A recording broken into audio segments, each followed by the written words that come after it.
അങ്ങനെ വരുമ്പോൾ വാസ്തവത്തിൽ ഈ വീഴ്ചകളെ മറച്ചുവെക്കാൻ വേണ്ടുന്ന ഒരു മറച്ചുവെക്കാനുള്ള ഒരു അഭ്യാസമല്ലേ ഈ ഹിന്ദുത്വത്തെ ഭയക്കണം,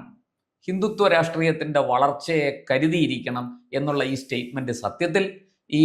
ഇടതുപക്ഷത്തിന്റെ തന്നെ വീഴ്ചകളെ മറച്ചുവെക്കാൻ അല്ല, ഇത്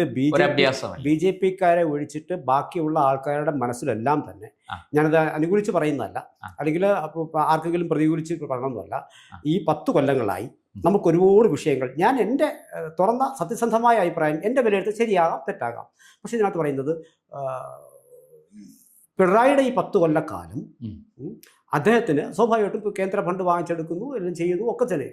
പക്ഷേ അവിടെ ഏറ്റവും കൂടുതൽ നിങ്ങൾ ഈ പറയുന്ന ഭരണവിരുദ്ധ വികാരം എന്ന് പറയുന്നത് ഈ ഒരു ബിഹേവിയറൽ പ്രശ്നം കൂടി ചേർത്തിട്ടാണ് പറയുന്നത്. അതായത്